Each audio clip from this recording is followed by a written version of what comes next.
গুম হওয়ার পরে, বাপ হারানোর পরে এখন যদি লবিং এর উপরে ভরসা করতে হয়, তাহলে বাপজান আর রাজনীতি করব না।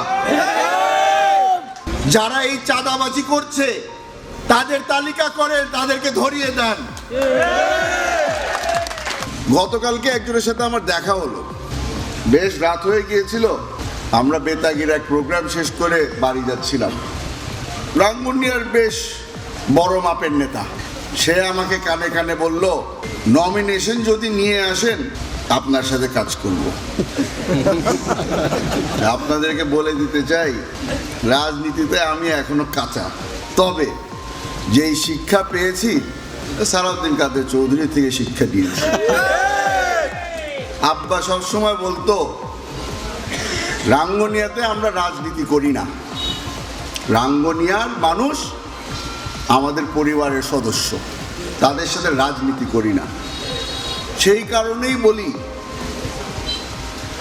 রাজনীতির মধ্যে হয়তো শর্ত দিতে পারেন, পারিবারিক ভালোবাসার মধ্যে শর্ত থাকে না।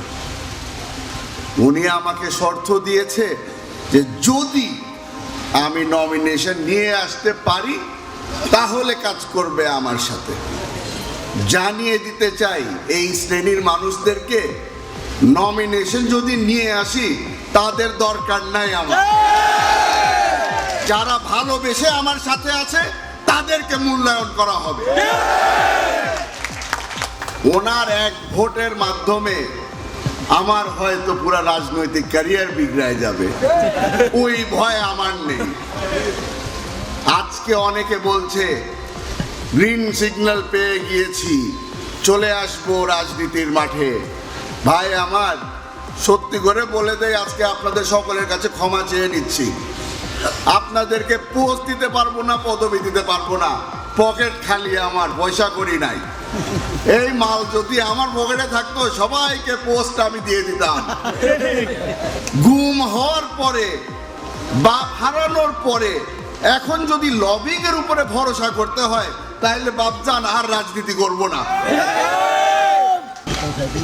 এতদিন ধরে সালাউদ্দিন কাদের চৌধুরীর এই একটা নাম ব্যবহার করে এই মঞ্চ পর্যন্ত এসেছি। আশা করি আপনারা ভরসা রাখবেন যে এই নাম বেচে সংসদ পর্যন্ত পৌঁছাতে পারবে। সকলেই বলছে নতুন প্রজন্মের নেতারা ভিন্ন কিছু দেখাতে পারবে না কিনা। আমার একজন মুরব্বী আপনাদের সামনে বলল যে আমি বলে ক্লিন ইমেজের নেতা। তাহলে জি, চুরি করি না, বাটপারি করি না, ওই জন্য হয়তো ক্লিন ইমেজের নেতা। তবে বাংলাদেশের মানুষ আমাকে দুইটা কারণে চিনে। এক হচ্ছে আমি সালাউদ্দিন কাদের চৌধুরীর ছেলে, দ্বিতীয় হচ্ছে আমি আমার বাবার স্লোগান সব সময় দিই। আমার বাবার স্লোগান জানেন তো আপনারা? নারায়ে তাকবীর, নারায়ে তাকবীর, নারায়ে তাকবীর।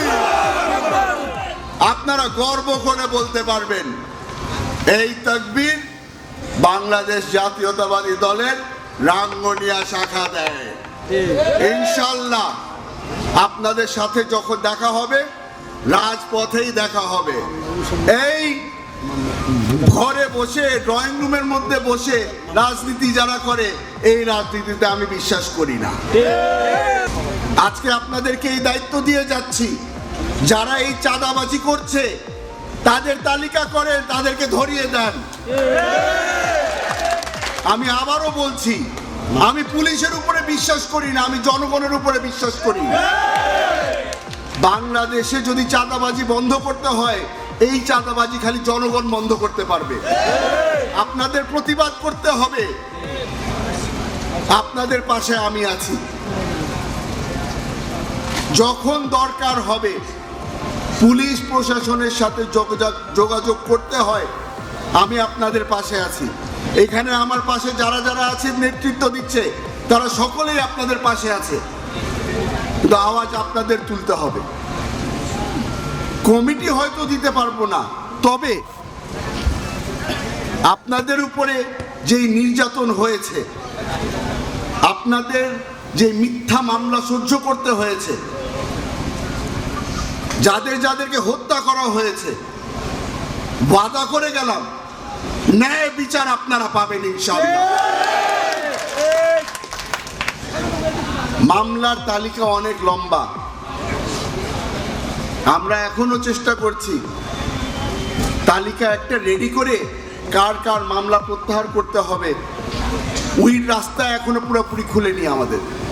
আলহামদুলিল্লাহ আমাদের সাথে পিপি সাহেবও সাথে আছে, হয়তো কিছু তদবির আমরা আজকেই তার কাছে করতে পারবো। তবে ভবিষ্যতের রাঙ্গনিয়াতে আমরা একটা স্বপ্ন দেখছি, যেই অত্যাচার আমাদের উপর দিয়ে গেছে এই অত্যাচার আমরা অন্যর উপরে করব না, সেই যেই শ্রেণীর মানুষই হোক না কেন। আশা করছি আপনারা আরো কিছুদিন বিশ্বাস রাখবেন যে বাংলাদেশ জাতীয়তাবাদী দল সেই দল যেটা জিয়াউর রহমান সাহেব রেখে গেছে, যার নেতৃত্ব তারেক রহমান সাহেব দিচ্ছে। আশা করছি যে আপনারা ভরসা রাখবেন তাদের উপরে, এই দলের উপরে, যে ন্যায় বিচার তারা আপনাদের জন্য এনে দিবে ইনশাআল্লাহ। আপনাদের থেকে আমি আজকে দোয়া নিয়ে যাচ্ছি, আপনাদের কাছ থেকে আমি আপনাদের এই ভালোবাসা নিয়ে যাচ্ছি। হায়াত কতদিন আছে আমার আমি জানি না, কিন্তু আবারও বললাম যতদিন বেঁচে আছি আশা করি যে এই ভালোবাসা আপনাদের থেকে পেয়েছি, আমি চেষ্টা করে যাব সেটা যেন অন্তত আমি আপনাদেরকে ফিরিয়ে দিতে পারি। ইনশাআল্লাহ শিগগিরই আপনাদের সাথে দেখা হবে।